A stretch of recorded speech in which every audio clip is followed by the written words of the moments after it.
Hello, everyone. Gary here from Timeline Astrology. This is the September 2024 forecast. So before we get into the transits in more detail, I want to give you an overview of what I think the month is all about. September generally is about being very efficient and orderly and getting all of our ducks lined up and removing what doesn't work and improving what does. And essentially, that's because of Virgo, as the sun moves into Virgo and Venus is in Virgo. Mercury will also move into Virgo by the end of the month. But there is a curveball here, and that is that the eclipse is in Virgo, leading to a solar eclipse on the 2nd of October. So we have to be mindful of that and open to something that we haven't planned for. So eclipses essentially throws that curveball where it's like, oh, okay, this is what's going on. And so it offers many great insights in one way, but it also can create distortions in many other ways, and mental distortions especially, where the sun, moon, and the earth and the nodes all line up and everything can be lined up in our life where we get this deep insight about whatever subject it is. In another way, we can take those insights and distort them in our mind. We can lose perspective. And I see this time and again where people during the eclipses get so intensely focused on something, they lose perspective, or they feel an intense urgency to make a decision about something and rush it through. So let's look at the transits one by one. Mercury and Venus, first of all. I think Mercury is in a precarious situation again in September, and it's been in that situation since July, really, since it moved, retrograde then in August, but it went back and forth between Cancer and Leo. And that day on July 19th, where it first moved over that Cancer-Leo juncture, was the big outage, the tech outage in the world.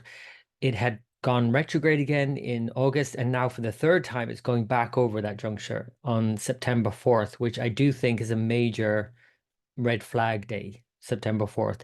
It's because of Mercury going into Leo. It's because of Venus also conjoining the South Node, Ketu. Mercury then goes forward and it's in Leo, great, and it's past its retrograde zone, its shadow phase by the middle of the month, and all of that's great. But it's also then opposite Saturn. We have to be mindful of being more focused instead of being pessimistic. I would say that's a better expression of this opposition. And overall, because of course the sun is opposite Saturn, and I'll talk about Saturn's retrograde now, it's an important juncture in the whole retrograde cycle of Saturn as well to think about the more long-term goal that we have, as opposed to the more immediate things that we have to do. We could so easily get bogged down in the things we have to do in September that we cannot see the wood for the trees kind of thing. So that's the downside of Mercury. The upside is that we're on it and we get very focused on doing something and getting clear about it and, managing it really well. The downside again of that is overdoing that and not leaving scope for some change in our plans, which is what the eclipse suggests. Venus, on the other hand, is more challenged by this whole thing because Venus, i.e., our ability to just enjoy things as they are and to love and appreciate life as it is and people as they are with all their faults and our own faults, we get very critical when Venus is in Virgo, but especially when it's conjunct Ketu. Just to be mindful of being nitpicky about things and overly detailed, as much as we would, enjoy that with Mercury. The mind loves a problem to deal with and to sort through and to get organized around. Venus doesn't, because Venus, again, it's just about enjoying ourselves, and not many people enjoy making improvements in a way. We don't enjoy cutting things out. We don't enjoy going to the gym and making better routines. We don't enjoy working and doing our chores. This is what Venus and Virgo is asking us to do, though. And I think you could, of course, turn it around for yourself and say, okay, I'm going to enjoy the process of improving my life in September. And I'm going to leave it open because there's some spanner in the works here that I'm not quite clear about yet. I'm going to keep a very loose schedule, but I'm going to schedule. I'm absolutely going to be very efficient in one way. And so that's it's a bit tricky in a way, September. It's a bit of a clunky kind of month in a way. It's not the typical kind of efficient September that we would have. So at the same time, Venus in Virgo, again, in debilitation and eclipsed in a sense, or conjoined the southern eclipse degree, sees it in a trine to Jupiter in its sign in Taurus. So Venus rules Taurus. Jupiter is in Taurus right now, aspecting Venus, and Pluto is in the other Earth sign, Capricorn. So I do think that together with the Venus conjunct Ketu, there is some issue here in September that I think is going to have a long-term impact. And it might not be obvious from the get-go what that is, but it might be around economic issues, number one. It might be around wars, number two, because Venus is about diplomacy and it's weak right now. And it might be around health issues, number three, and or all of the above. So the other thing I think about is like potential outages and problems with supply chains and all of these things. And it's essentially because of Jupiter, Venus, Pluto in a trine. Now, you might think, oh, isn't that wonderful? They're all working together. They are. They're in a trinal relationship, but they're also enemies to each other. So, and it doesn't make them any more friendly to each other just because they're in a trine, by the way. When Jupiter and Venus, which are already enemies, they go into a trinal relationship, they're now more of an enemy.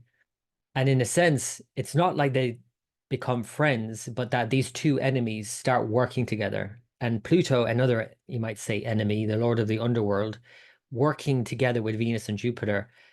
I really think that there's some economic issue going on here where enemies coming together to kind of come to an agreement on something has, or let me put it this way, that's a strong word to use in that case. Let's say parties or different factions of some whatever come together to start trying to hammer out an agreement, essentially. But what happens in September, I think, is going to have a bigger impact long term. And, I mean, long term years, but even in the next year, by next summer, we're going to see a major escalation in many things that I think get triggered in September. So all the while, though, Saturn is in transit in Aquarius and it's opposite the sun in September on September 7th, 8th. That is the midpoint of the Saturn retrograde. So Saturn is retrograde for about 4.5 months. The midpoint is the sort of midpoint, as the midpoint of any journey is. It's like you're halfway through it. You've got another half to go. You might have this sense of that in yourself.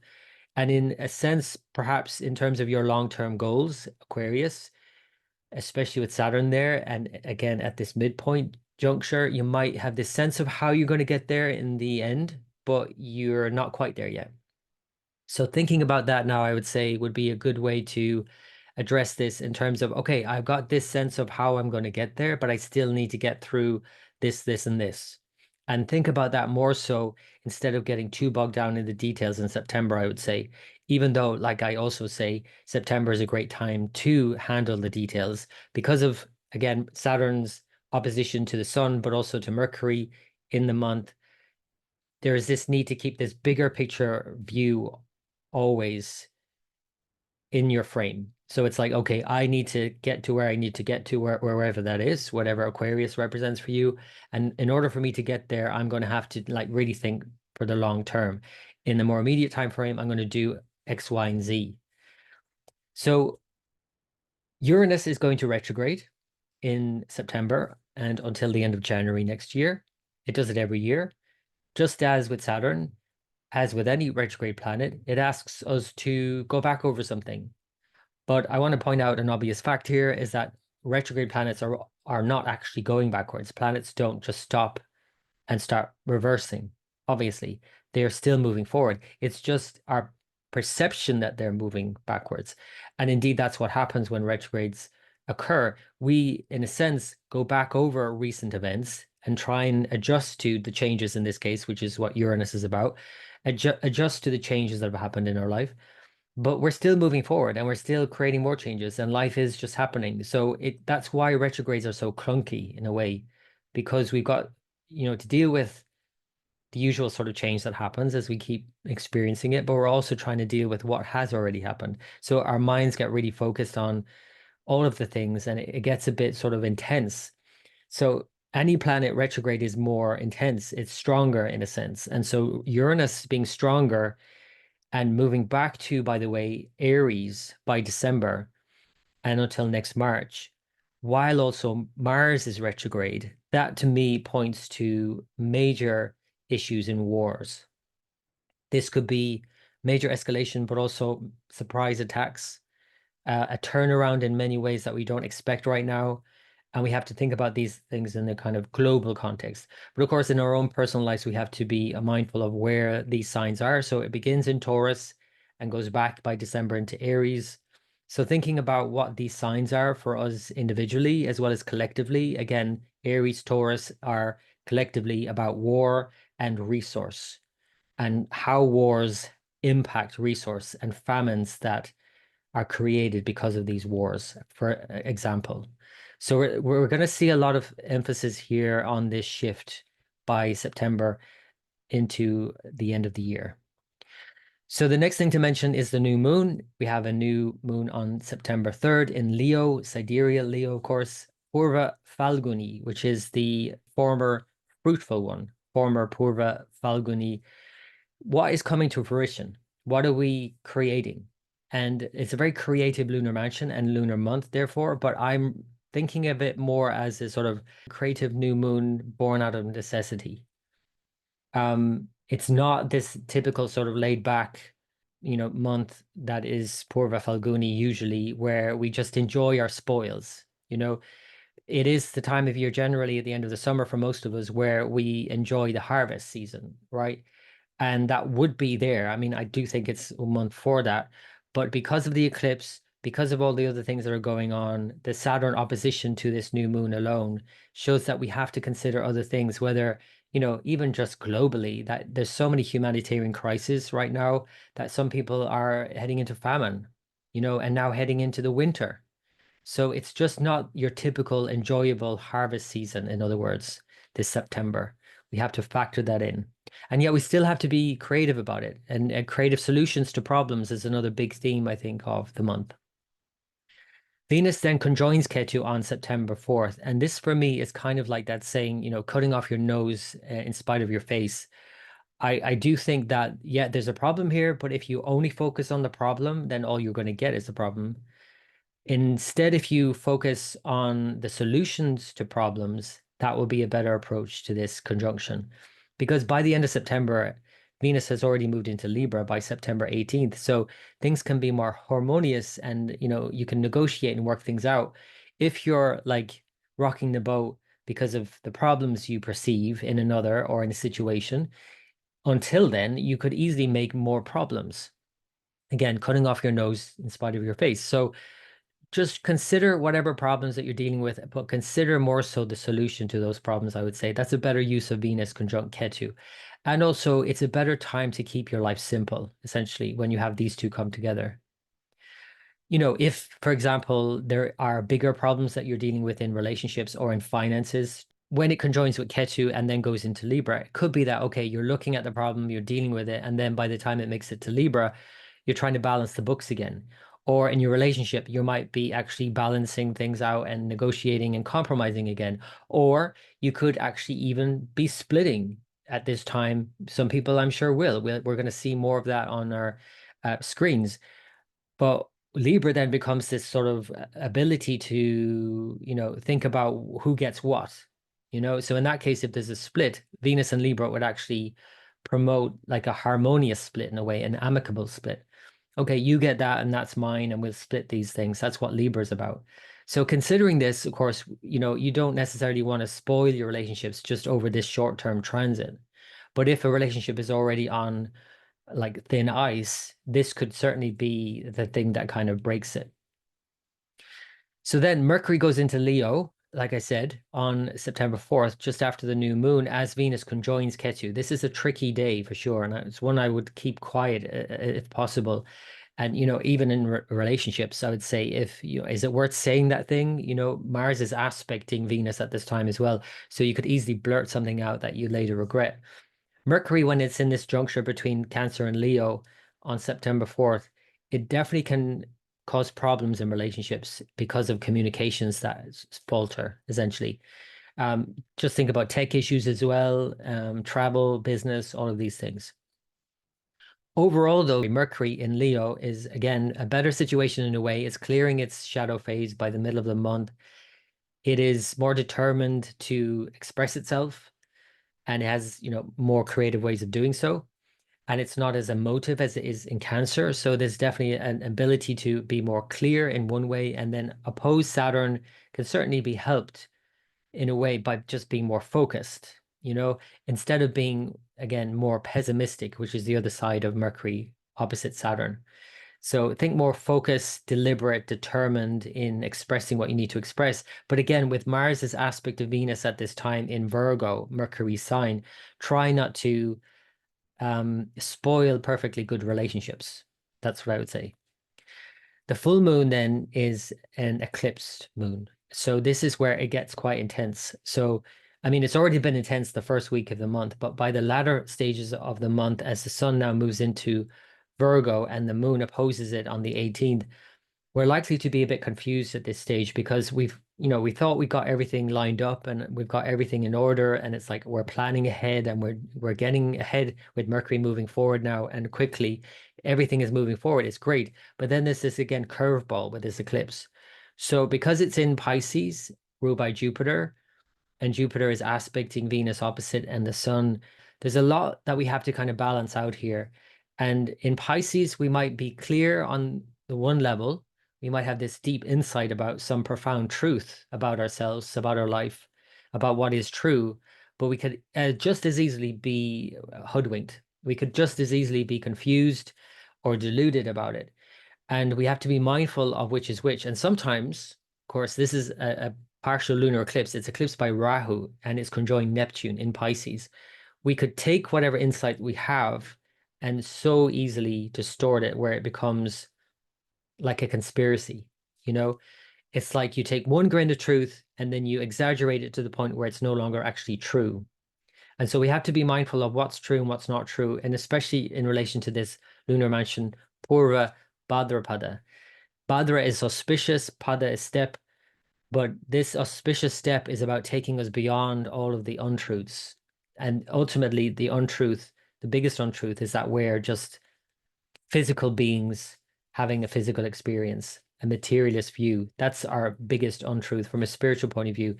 Bhadrapada, this is about taking steps towards that spiritual truth of who we really are. And in that sense, all of us are connected. We're all one. So there isn't this kind of sense of you're right and you're wrong anymore. But what we're likely to see for an eclipse, because eclipses distort things, we're likely to see a lot of he's right, she's wrong, all of this, blah, blah, blah. And look at the date it's on. I mean, in the US, this should be interesting coming into the intensity of the US electional debates and all of that. And, Donald Trump himself at this time likely being sentenced, and there's this righteousness about this lunar mansion as well, and sort of like punishment as well. You were wrong and you're going to be punished for that. It's ruled by a fierce form of Shiva, of the Lord of Destruction. So there's definitely going to be a lot of intensity around this full moon lunar eclipse on the 18th of September. The sun, of course, then is in Virgo with that eclipse in Pisces, and the sun by mid-September until mid-October is in this twilight zone in a sense. And so it's not strong like it was in Leo, and it's in Leo for the first half of the month opposite Saturn. So it's not particularly strong there this year either. It's feeling constrained in some ways, feeling some restraint, some sense in us all about this kind of struggle between the sun and Saturn, the light and dark. And we might see that in the world more so in terms of protest, but we might protest ourselves. We might also be challenged in our own authority, our own sense of what is right and individuality that we have. That's what Sun in Leo is all about. It's like, this is me and I'm going to express myself as unique as I am. But Saturn opposite can be like, challenging that, like, well, who cares about you individually? It's about everybody collectively. So anyone who's expressing this sort of like individualism and sort of like self-promotion, and you can see that as a theme right now as well. And I won't name names, but there's this kind of very big sort of push for self-promotion. But those people who only do that are getting a lot of pushback now, essentially. And it's because of Saturn opposite. But when Sun moves into Virgo, then it's like this twilight zone. It hasn't moved into weakness by Libra. It's in a weaker position. It's debilitated. It's in this twilight zone, and we feel that, and we literally see it as well. Of course, if you're on the northern hemisphere, you just feel the sense of the dwindling light. And this kind of twilight zone, though beautiful, is full of mystery in many ways as well. But it's also this kind of dwindling and this reducing of light and confidence in ourselves. So I often see this with people who feel this kind of like sinking feeling in a bad way, in a negative way. But I would say to sink into it in a more positive way, to kind of go inward more, to take stock of your life and all the things you've done in the last few months, all the things you've achieved out there in the world. And now it's about going inward more to kind of sink into yourself, to kind of again take stock. And yes, it's about enjoying the harvest and not just the spoils of the season, but also, you know, the sense of all the things that you have in your life, to count all your blessings. That's essentially what the sun in Virgo is about. But again, we have to always remember that this is an eclipse sun. This is a sun joining Ketu, the south node of loss. So as much as we're counting our blessings, we have to also remove what is not working anymore. And think of it that way more so because this month really requires, and into October, it really requires us to get rid of things more than anything else so that we can work better and streamline everything, I would say. So that's the sun in Virgo.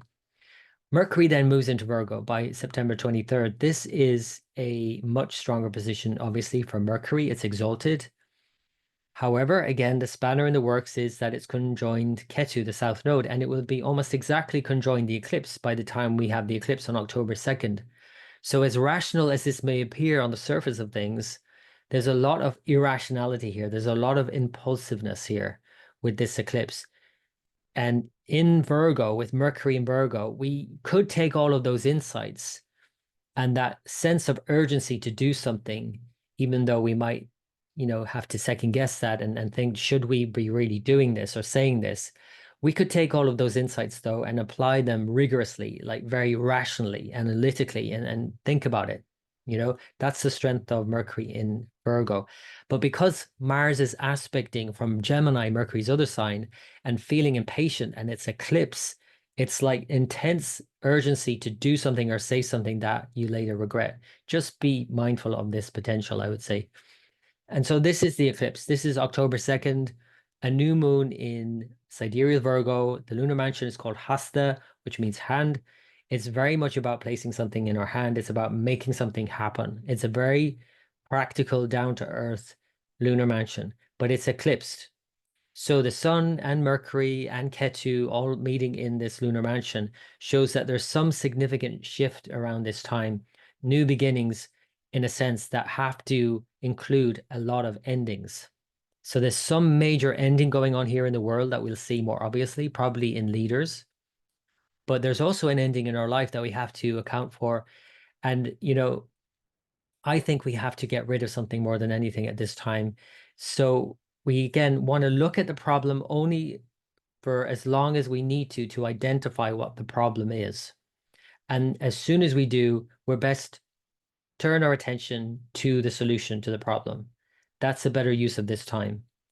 And to keep an open mind about what that solution could be, actually, because an eclipse shows that there is some other element coming in, some surprise element that we didn't know until this point, where it like dawns on us that actually that's what's happening. And Mercury here can certainly help us be more rational about it, bring it up to our conscious awareness and assimilate it more. Cool heads win out, I would say, with this eclipse, because it is going to be intensely felt in many ways as well. So the eclipse is not going to be visible very much all over the world, but it will be visible as an annular eclipse, which is like a ring of fire, an almost total solar eclipse, at the very southern tip of South America. Having said that, again, it's not necessarily where it's seen, though that is important. That's important for us individually. It's more important where it is in our birth chart. So again, if you have any planets in the very middle of Virgo at 15 degrees or opposite in Pisces, or within a few degrees either side of that 15-degree mark, any planets or sensitive degrees here, that's what's going to be impacted for you in a big way. So that's it. That's September. Just a reminder that if you would like to join my members club, it's the Scorpio Video Club. You can go to timelineastrology.com, or you can also go to patreon.com/timeline astrology. And I also have the sign by sign forecast every month for patrons. So it's just $5 a month for so much more: monthly meetings, discussions, weekday reports, and a whole lot more besides. I give a lot to patrons who support my work. So come and join me. It's patreon.com/timeline astrology. Wishing you all the best for the month ahead. And until next time.